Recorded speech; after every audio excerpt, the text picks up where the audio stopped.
gatoyi gahugu kaniniya warapfunywe ntiwapfuye waragowe ntiwagoka gahugu gatoyi gahugu kaniniya. Un soir Petit d'amertume. pays, oh, on entend la chanson ça. Gaël, quel parcours, évidemment la chanson, et puis le livre, prix Goncourt des lycéens, et puis maintenant le film, avec ce monsieur à côté, ce réalisateur qui a donné vie à cette enfance au Burundi, à ses souvenirs. C'est touchant de voir adapter ce livre. Oui, pour moi c'est presque miraculeux parce que jamais j'aurais pensé en écrivant cette histoire que cette histoire ait ce destin. Et Ouais. je remercie Eric parce que c'était quand même un pari assez osé d'aller se frotter à tout ça. J'avais déjà des exigences. Pour moi, il était très important d'aller directement dans la région des Grands Lacs pour tourner ce film. Donc c'est une région où il n'y a pas d'industrie du cinéma. Donc il fallait vraiment tout inventer. Et puis pour Eric, c'était aussi devoir aller à la source des choses, comprendre l'histoire, comprendre les peuples qui Ouais. sont là. Donc, Et un Ouais. petit personnage qui Ouais. incarne, peut-être Gaël, on peut le dire, Ouais. enfant, et qui est absolument merveilleux. Regardez la bande-annonce, Petit pays. Vous savez tous que cette année, pour la première fois, les Burundais pourront choisir librement leur président de la République. Papa, c'est quoi la différence entre les Hutus et les Tutsis? Ah bah écoute, ils ont pas le même nez.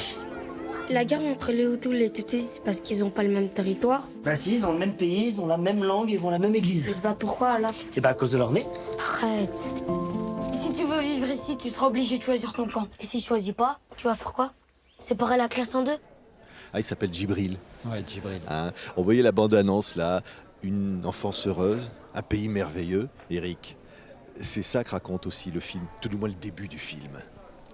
Oui, c'est le projet part vraiment du livre de Gaël. Donc l'histoire, c'est vraiment un paradis perdu. Ça veut dire que c'est l'histoire d'enfants qui ont une vie absolument indépendante, joyeuse et qui d'un coup sont broyés par la guerre civile. Et aussi, je dirais, le centre de l'histoire, c'est vraiment cet enfant aussi et sa sœur qui assistent à la séparation de leurs parents, qui bizarrement, dans le contexte historique, qui prend beaucoup la place quand on en parle dans Oui. les médias, mais en fait pour eux c'est le centre. Le centre c'est la douleur de la séparation du père et de la mère, et dans lesquels va se rajouter la guerre au Burundi, et du côté de la mère qui est rwandaise, évidemment la perte de la famille dans le génocide des Tutsis au Rwanda. Oui, oui, c'est touchant. Jean-Paul Rouve, le père, il est incroyable, non Gaël? Oui, il est surtout d'une justesse confondante parce que pour moi, dans mon esprit, il était à contre-emploi. Je ne le connaissais pas dans ce registre-là. Et quand Eric m'en a parlé, dans les premiers temps, j'étais assez dubitatif. Et puis finalement, même ma petite sœur qui a vu le film s'est écriée on dirait papa. Ouais, ouais. Ouais. Et papa, il s'est dit quoi? Ah ouais, il est fier. Il était très content d'être incarné par Jean-Paul Roux. Il s'est dit, il me joue bien. Donc qu'est-ce qu'il a dit, le père, Gaël? Ouais, En voyant Jean-Paul Rouve jouer son personnage. c'est ça, ouais. Ouais, je crois qu'il y avait de la fierté. Ouais. Et alors derrière cette enfance, il y a la tragédie de l'histoire. Et ça, rendre ce qu'a été cette tragédie de l'histoire, hein, ce terrible tragédie du Rwanda et du Burundi, comment on peut le rendre à l'écran? Comment on a envie de le montrer? Déjà, on ne le montre pas. Ouais. Ça veut dire que tout passe par c'est aussi la force et ce qui donnait la possibilité de raconter cette histoire qui est très dramatique. Donc, pour situer, il y a une guerre civile au Burundi et 4 mois après, il y a le début du génocide des Tutsis au Rwanda.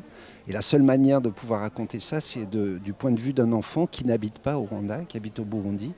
Et en fait, toutes ces déflagrations historiques qui Oui. ont une importance très grande dans l'histoire de l'humanité, en fait, se vivent au sein de la famille même.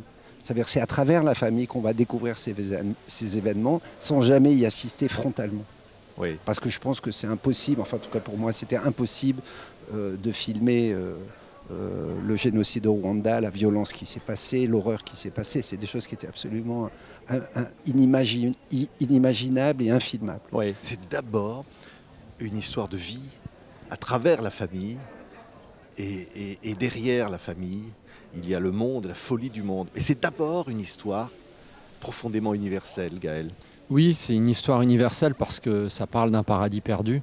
Et c'est le paradis perdu de l'enfance. Alors là, dans un contexte particulier, mais je crois que tout le monde peut ressentir ça. On a tous eu des enfances et cette enfance, elle s'arrête à un moment donné pour une raison ou une autre. Et là, ce qui se passe, c'est d'abord cette séparation des parents. Et puis au-delà de ça, quand on a grandi la Focale, il y a la guerre, il y a le génocide. Et ces enfants... Et donc ce film est à hauteur de regard d'enfant. On voit, en fait, le spectateur découvre la situation en même temps que Gabriel. Oui, et quand il explique à son enfant ce qui se passe, il est obligé de lui dire pourquoi il y a cette guerre. C'est parce qu'ils n'ont pas le même nez. Et l'absurdité, finalement. L'absurdité des choses. Oui, c'est l'absurdité du racisme. En règle générale, ce qu'il raconte, c'est que comme il ne peut pas rentrer dans des explications historiques avec des enfants qui ont 10 ans, parce que c'est très complexe, l'histoire de la rupture entre les Hutus et les Tutsis à cette époque-là, il ne peut pas l'expliquer. Donc ça veut dire qu'à un moment donné, il est obligé de confronter l'enfant à l'absurdité du racisme. Et c'était aussi la force du livre, c'est de montrer à quel point à un moment donné, il n'y a plus de mots, parce qu'on est dans l'absurdité absolue. Oui, et Gaël, on retrouve son enfance la première fois où vous avez vu ce film. L'émotion qu'on peut avoir quand on voit ça. Oui, c'était au-delà de ça, c'est-à-dire que c'était un choc pour moi la première fois parce que le film il condense 3 années et je m'attendais déjà au choc de l'image, mais j'avais sous-estimé l'importance du son. Et c'est vrai que la guerre, c'est avant tout sonore, parce que c'est pas un film qui montre la violence de façon frontale. Il ne faut pas avoir peur en allant voir ce film en disant qu'on va voir des scènes de massacre ou des scènes sanglantes. C'est pas du tout c'est plutôt la guerre, comment elle s'immisce, elle s'infiltre et comment elle envahit tout l'espace. Et l'espace est surtout envahi de façon sonore. Et c'est ça qui m'a beaucoup troublé. Et d'ailleurs, j'ai pas pu parler pendant quelques jours avant de pouvoir discuter du film avec Eric. C'était une chose dont on avait beaucoup parlé. Gaël m'avait beaucoup raconté que dans son enfance, en fait, c'était les bruits de la guerre et qu'au bout d'un moment, le bruit de la guerre devient une espèce de tapis et la vie continue. On continue à sortir, à voir ses copains. Il y a la guerre. Et de temps en temps, il y a des actes très violents, ce qu'on voit dans le film. C'est-à-dire que d'un coup, on a une vie, la vie familiale, et puis d'un coup, surgit dans la vie familiale un acte de violence insensé. Puis après, on recommence à vivre. Et ça, on en avait beaucoup parlé. Il m'avait beaucoup raconté cette période-là de sa vie, entre 93 et 95. Et c'est vrai que c'était quelque chose qui était important, le son, de raconter ça, quelque chose qui est un tapis sonore. Oui. C'est-à-dire il n'y a pas d'événement, c'est pas spectaculaire. C'est quelque chose, c'est un bruit de fond. Enfin, au cinéma, c'est un film qui aurait dû sortir juste avant le confinement, qui est resté affiché dans tout Paris, comme ça, Petit Pays. Et là, ça y est, on peut le voir, on peut aller voir Petit Pays, émotion, Gaël, de sentir que là, les spectateurs vont le découvrir. Un mot.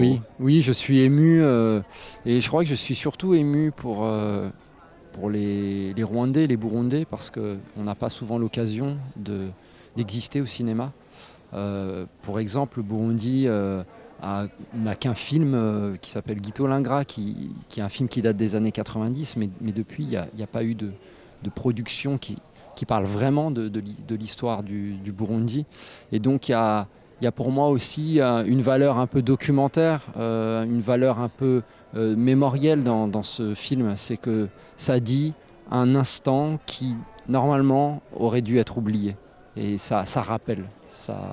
Et on a eu la chance avec Eric et toute l'équipe du film d'aller faire une avant-première à Kigali et qui a été merveilleuse parce que là on a eu le retour direct des gens à l'issue de la projection avec toute cette émotion dont je vous parle, des gens qui d'un coup voient leur vie à l'écran.